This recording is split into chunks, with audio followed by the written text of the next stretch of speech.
GST ದರ ಇಳಿಕೆ ಲಾಭ ಗ್ರಾಹಕರಿಗೆ ದೊರೆಯಲಿ. ಪ್ರಧಾನಿ ಮೋದಿ ನೇತೃತ್ವದ ಕೇಂದ್ರ ಸರ್ಕಾರವು 2017ರಲ್ಲಿ ಜಾರಿಗೆ ತಂದಿದ್ದ ಜಿಎಸ್ಟಿ ವ್ಯವಸ್ಥೆಗೆ ಇದೇ ಮೊದಲ ಬಾರಿಗೆ ಬೃಹತ್ ಪ್ರಮಾಣದ ಸುಧಾರಣೆಗಳನ್ನು ತಂದಿದೆ. ಹಲವಾರು ಉತ್ಪನ್ನಗಳ ಮೇಲಿನ ಜಿಎಸ್ಟಿಯನ್ನ ಕಡಿತಗೊಳಿಸಿದೆ. ಜಿಎಸ್ಟಿ ಹೊಸ ದರವು ಸೆಪ್ಟೆಂಬರ್ 22ರಿಂದ ಜಾರಿಗೆ ಬರಲಿದೆ. ಬಿಹಾರ ಚುನಾವಣೆಯ ಹೊಸ್ತಿಲಿನಲ್ಲಿರುವಾಗಲೇ ಜಿಎಸ್ಟಿ ಪ್ರಮಾಣ ಕಡಿತಗೊಂಡಿರುವುದು ಬಿಜೆಪಿಯ ರಾಜಕೀಯ ಲಾಭದ ಕುರಿತಾದ ಚರ್ಚೆ ಹುಟ್ಟುಹಾಕಿದೆ. ಇದೇ ಸಮಯದಲ್ಲಿ ಗಂಭೀರ ಪ್ರಶ್ನೆಯೊಂದು ದೇಶವಾಸಿಗಳನ್ನ ಕಾಡುತ್ತದೆ. ಅದು ಜಿಎಸ್ಟಿ ಕಡಿತದ ಲಾಭ ಯಾರಿಗೆ? ಸಾರ್ವಜನಿಕರಿಗೋ ಅಥವಾ ಉತ್ಪನ್ನ ತಯಾರಿಕಾ ಕಂಪನಿಗಳು ಮತ್ತು ಮಾರಾಟಗಾರರಿಗೋ ಎಂಬುದು. ಹಾಲಿ ಇರುವ ಜಿಎಸ್ಟಿ ವ್ಯವಸ್ಥೆಯಲ್ಲಿ 4 ಮುಖ್ಯ ದರಗಳಿದ್ವು. 5%, 12%, 18% ಹಾಗೂ 28%. ಇದನ್ನ ಬದಲಿಸಿ ಈಗ 5% ಮತ್ತು 18% ಎಂಬ ಪ್ರಮುಖ 2 ರೀತಿಯ ದರಗಳನ್ನಾಗಿ ಕೇಂದ್ರ ಸರ್ಕಾರ ಮಾರ್ಪಾಡು ಮಾಡಿದೆ. ಜೊತೆಗೆ ಮಾದಕ ವಸ್ತುಗಳ ಮತ್ತು ಸಿರಿವಂತಿಕೆಯ ದುಬಾರಿ ವಸ್ತುಗಳ ಮೇಲೆ 40%ಗೆ ಏರಿಕೆ ಮಾಡಿದೆ. ಆಹಾರ, ಆರೋಗ್ಯ ಹಾಗೂ ಶಿಕ್ಷಣ ಸೇರಿದಂತೆ ಬಹುತೇಕ ದಿನಬಳಕೆ ಮತ್ತು ಅಗತ್ಯ ವಸ್ತುಗಳ ಮೇಲಿನ ಜಿಎಸ್ಟಿ ಸಂಪೂರ್ಣವಾಗಿ ಕಡಿತಗೊಳಿಸಿ 0% ಎಂದು ಘೋಷಿಸಿದೆ. ಈ ಮಾರ್ಪಾಡುಗಳಿಂದಾಗಿ ಆಹಾರ ಉತ್ಪನ್ನಗಳು ಮತ್ತು ಇನ್ಶೂರೆನ್ಸ್ ಮೇಲಿನ ತೆರಿಗೆಯು 0% ಆಗಿರುವುದರಿಂದ ದುಡಿಯುವ ಜನರ ಖರ್ಚನ್ನ ಕಡಿಮೆ ಮಾಡುತ್ತದೆ. ಸಾಮಾನ್ಯ ಜನರ ಜೀವನವು ಕೊಂಚ ಸುಧಾರಿಸಲಿದೆ. ಅಧಿಕ ಹೊರೆಯನ್ನ ತಗ್ಗಿಸಲಿದೆ. ಜಿಎಸ್ಟಿ ಕಡಿತದಿಂದ ಉಂಟಾಗುವ ಕೊರತೆಯಲ್ಲಿ ಸುಮಾರು ಅರ್ಧದಷ್ಟು ಮಾದಕ ವಸ್ತುಗಳು ಮತ್ತು ಸಿರಿವಂತಿಕೆಯ ಮೇಲೆ ಪರಿಚಯಿಸಲಾದ 40% ಜಿಎಸ್ಟಿಯಿಂದ ಸರಿದೂಗಿಸಿಕೊಳ್ಳಬಹುದು ಎಂದು ಸರ್ಕಾರ ಹೇಳಿಕೊಂಡಿದೆ. ಆರ್ಥಿಕತೆಗೂ ಉತ್ತೇಜನ ದೊರೆಯುತ್ತದೆ ಎಂಬುದಾಗಿ ವಿಶ್ವಾಸವನ್ನ ವ್ಯಕ್ತಪಡಿಸಿದೆ. ಆದರೆ ಜಿಎಸ್ಟಿ ಕಡಿತದ ಲಾಭ ಜನಸಾಮಾನ್ಯರ ಜೇಬನ್ನ ತಲುಪುತ್ತದೆಯೇ ಎಂಬ ಸ್ಪಷ್ಟ ಪ್ರಶ್ನೆ ಕಾಡುತ್ತಿದೆ.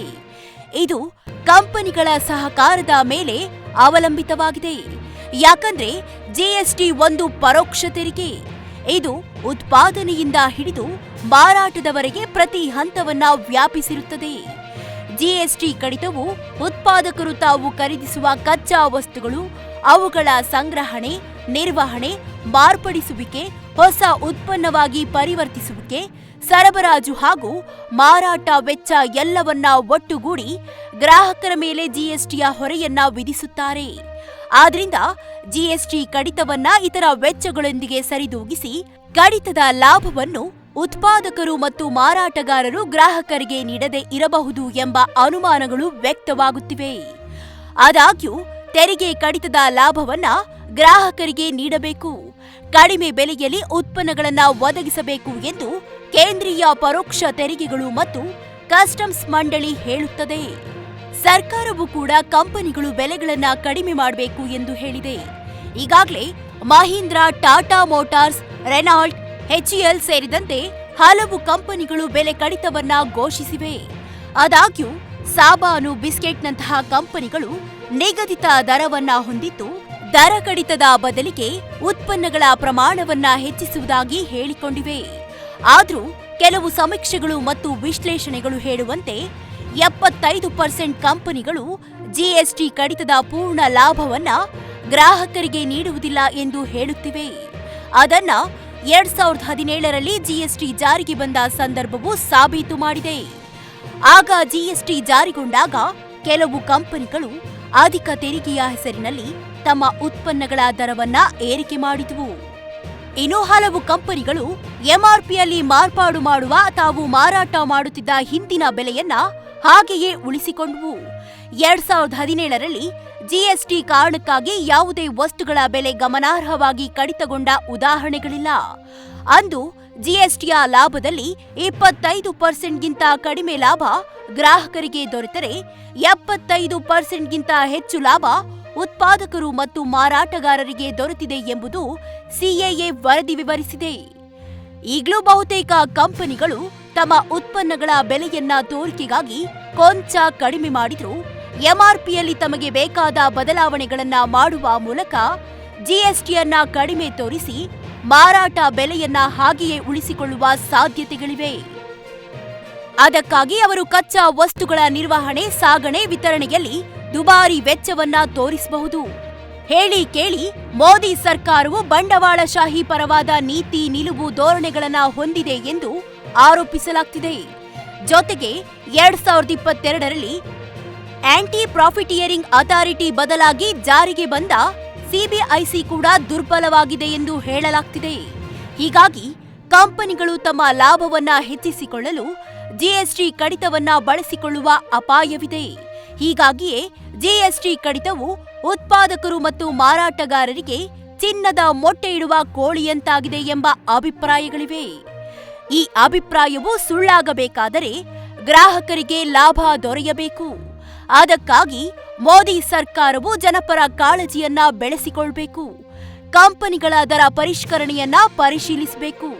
ಹಿಂದಿನ ಬೆಲೆಗೂ ಸೆಪ್ಟೆಂಬರ್ 22ರಿಂದ ಬದಲಾಗುವ ಬೆಲೆಗಳ ನಡುವಿನ ಅಂತರವನ್ನ ಗಮನಿಸಬೇಕು. ಜಿಎಸ್ಟಿಯ ಲಾಭವನ್ನ ಜನಸಾಮಾನ್ಯರಿಗೆ ತಲುಪಿಸುವಂತೆ ಉತ್ಪಾದಕರ ಮೇಲೆ ಒತ್ತಡ ಹೇರಬೇಕು. ಅಂತೆಯೇ ಜನಸಾಮಾನ್ಯರು ಕೂಡ ಕಂಪನಿಗಳು ಕೊಡುವ ಬಿಲ್ಗಳನ್ನ ಪರಿಶೀಲಿಸಿ ಕಂಪನಿಗಳು ಜಿಎಸ್ಟಿ ಕಡಿತದ ಲಾಭವನ್ನ ಗ್ರಾಹಕರಿಗೆ ರವಾನಿಸುತ್ತಿಲ್ಲ ಎಂಬುದನ್ನ ಕಂಡು ಬಂದರೆ gst.gov.in ರೀತಿಯ ಸರ್ಕಾರಿ ಪೋರ್ಟಲ್ಗಳಲ್ಲಿ ದೂರು ನೀಡಬಹುದು. ಗ್ರಾಹಕ ನ್ಯಾಯಾಲಯವನ್ನ ಸಂಪರ್ಕಿಸಬಹುದು. ಸರ್ಕಾರಿ ಮತ್ತು ಸಾಮೂಹಿಕ ಒತ್ತಡವಿಲ್ಲದಿದ್ದರೆ ಜಿಎಸ್ಟಿ ಕಡಿತದ ಲಾಭ ಗ್ರಾಹಕರನ್ನ ಮುಟ್ಟಲಾರದು. ಭಾನುವಾರದಂದು ದೇಶದ ಜನತೆಯನ್ನುದ್ದೇಶಿಸಿ ಜಿಎಸ್ಟಿ ಕುರಿತು ಹುಮ್ಮಸ್ಸಿನಿಂದ ಮೋದಿಯವರು ಮಾತನಾಡಿದ್ರು. ನವರಾತ್ರಿ ಮೊದಲ ದಿನದಿಂದಲೇ ದೇಶದ ಜನರಿಗೆ ಬಂಪರ್ ಧಮಾಕ. ಪ್ರಧಾನಿ ಮೋದಿಯವರು ಮಹತ್ವದ ಭಾಷಣದಲ್ಲಿ ಹೇಳಿದ್ದೇನು? ದೇಶದ ಜನತೆಗೆ ಇವತ್ತಿನಿಂದ ಅಂದ್ರೆ ಸೆಪ್ಟೆಂಬರ್ 22ರಿಂದ ಏನೆಲ್ಲ ಧಮಾಕ ಹೊಡೆಯಲಿದೆ ಎನ್ನುವ ಇಂಚಿಂಚು ಮಾಹಿತಿಯನ್ನು ಬಿಚ್ಚಿಟ್ಟಿದ್ದಾರೆ. ಈ ವೇಳೆ ಅವರು ಮೊದಲಿಗೆ ದೇಶದ ಜನರಿಗೆ ನವರಾತ್ರಿ ಹಬ್ಬದ ಶುಭಾಶಯಗಳನ್ನ ತಿಳಿಸಿದರು. ನಾಳೆ ನವರಾತ್ರಿ ಹಬ್ಬದ ಮೊದಲ ದಿನ ಆರಂಭವಾಗಲಿದೆ. ನವರಾತ್ರಿ ಮೊದಲ ದಿನ ಅಂದರೆ ಸೆಪ್ಟೆಂಬರ್ 22ರಿಂದ ಹೊಸ ಜಿಎಸ್ಟಿ ಜಾರಿಯಾಗಲಿದೆ. ಇದರಿಂದ ಎಲ್ಲ ವರ್ಗದ ಜನರಿಗೂ ಉಳಿತಾಯದ ಉತ್ಸವ ಪ್ರಾರಂಭವಾಗಲಿದೆ ಎಂದು ಹೇಳಿದರು. ಹೊಸ ಜಿಎಸ್ಟಿಯಿಂದ ತುಂಬಾ ಜನರಿಗೆ ತೆರಿಗೆ ಕಡಿಮೆಯಾಗಿದ್ದು, ಅದರಲ್ಲೂ ಮಧ್ಯಮ ವರ್ಗದ ಜನರಿಗೆ ತುಂಬಾ ಹಣ ಉಳಿತಾಯ ಆಗಲಿದೆ. ನಾಳೆಯಿಂದ ಈ ಹೊಸ ಜಿಎಸ್ಟಿ ದರಗಳು ಜಾರಿಯಾಗಲಿದ್ದು, ಇದು ದೇಶದ ಜನರಿಗೆ ದೊಡ್ಡ ಉಳಿತಾಯ ಉತ್ಸವದ ಹಬ್ಬವಾಗಲಿದೆ. ಇದು ಆತ್ಮನಿರ್ಭರ ಭಾರತದತ್ತ ಮತ್ತೊಂದು ಪ್ರಮುಖ ಹೆಜ್ಜೆಯಾಗಿದೆ. ಮಧ್ಯಮ ವರ್ಗ ಹಾಗೂ ವ್ಯಾಪಾರಿಗಳಿಗೆ ಡಬಲ್ ಧಮಾಕ ಸಿಗಲಿದೆ ಎಂದು ಹೇಳಿದರು. ಹೊಸ ಜಿಎಸ್ಟಿ ದರಗಳು ದೇಶದ ಬೆಳವಣಿಗೆಯನ್ನ ವೇಗಗೊಳಿಸಲಿದೆ. ಅಲ್ಲದೆ ವ್ಯವಹಾರವನ್ನ ಸರಳ ಮಾಡುತ್ತವೆ, ಹೂಡಿಕೆಯನ್ನ ಹೆಚ್ಚು ಆಕರ್ಷಕವಾಗಿಸುತ್ತವೆ. ಈ ಅಭಿವೃದ್ಧಿಯ ರೇಸ್ನಲ್ಲಿ ಎಲ್ಲಾ ರಾಜ್ಯಗಳನ್ನ ಸಮಾನ ಪಾಲುದಾರರನ್ನಾಗಿ ಮಾಡಿರುತ್ತೇವೆ ಎಂದು ಹೇಳಿದರು. ಭಾರತವು 2017ರಲ್ಲಿ ಜಿಎಸ್ಟಿ ಸುಧಾರಣೆಯನ್ನ ಪ್ರಾರಂಭ ಮಾಡಿದಾಗ ಅದು ಹಳೆಯ ಇತಿಹಾಸವನ್ನ ಬದಲಾಯಿಸುವ ಮತ್ತು ಹೊಸ ಯುಗ ಆರಂಭವಾಗಿತ್ತು. ತುಂಬಾ ವರ್ಷಗಳಿಂದ ನಮ್ಮ ದೇಶದ ಜನರು ಮತ್ತು ವ್ಯಾಪಾರಿಗಳು ವಿವಿಧ ತೆರಿಗೆಗಳ ಇಕ್ಕಟ್ಟಿನಲ್ಲಿ ಸಿಲುಕಿ ಒದ್ದಾಡುತ್ತಿದ್ರು. ಪ್ರತ್ಯೇಕ ತೆರಿಗೆ, ಪರೋಕ್ಷ ತೆರಿಗೆ, ನೇರ ತೆರಿಗೆಗಳು ಸೇರಿದಂತೆ ತುಂಬಾ ತೆರಿಗೆಗಳು ಇದ್ವು. ಇದರಿಂದ ಒಂದು ನಗರದಿಂದ ಮತ್ತೊಂದು ನಗರಕ್ಕೆ ಸರಕುಗಳನ್ನ ಸಾಗಣೆ ಮಾಡಬೇಕೆಂದ್ರೆ ತುಂಬಾ ಚೆಕ್ ಪೋಸ್ಟ್ಗಳನ್ನ ದಾಟಿಕೊಂಡು ಹೋಗಬೇಕಿತ್ತು ಎಂದು ಪ್ರಧಾನಿ ನರೇಂದ್ರ ಮೋದಿ ಅವರು ಭಾಷಣದ ವೇಳೆ ತಿಳಿಸಿ ಜನರು ಹಾಗೂ ವ್ಯಾಪಾರಿಗಳ ಕಷ್ಟಗಳನ್ನ ತೆರೆದಿಟ್ಟರು. ಇನ್ನು ಸೆಪ್ಟೆಂಬರ್ 22ರಿಂದ ಹೊಸ ಜಿಎಸ್ಟಿ ದರಗಳು ಜಾರಿಯಾಗಲಿದ್ದು, ಇದು ದೇಶದ ಜನರಲ್ಲಿ ಸಂತೋಷ ತರಲಿದೆ. ಒಂದು ರಾಷ್ಟ್ರ ಒಂದು ತೆರಿಗೆ ಆಶಯವು ಜಿಎಸ್ಟಿಯಿಂದ ಸಾಕಾರಗೊಂಡಿದೆ. ಪ್ರತಿ ಕುಟುಂಬಗಳಿಗೂ ಈ ಜಿಎಸ್ಟಿ ಸುಧಾರಣೆ ತುಂಬಾ ಸಹಾಯಕ ಆಗಲಿದೆ.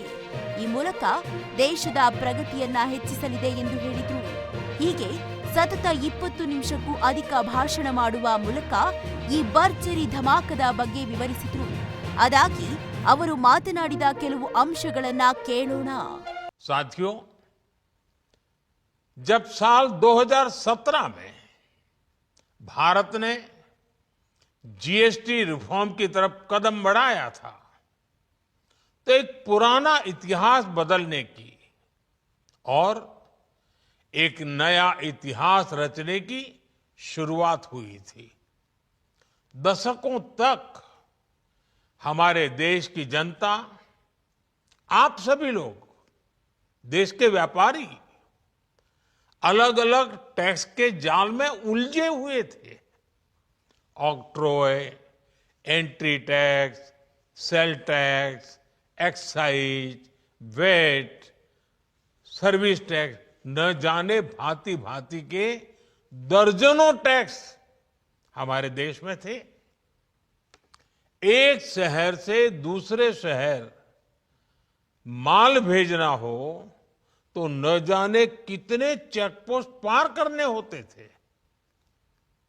कितने ही फॉर्म भरने पड़ते थे, कितनी सारी रुकावटें थी। हर जगह टैक्स के अलग अलग नियम थे। मुझे याद है जब 2014 में देश ने मुझे प्रधानमंत्री पद का दायित्व सौंपा था, तब उसी शुरुआत के दौर में एक विदेशी अखबार में एक दिलचस्प उदाहरण छपा था।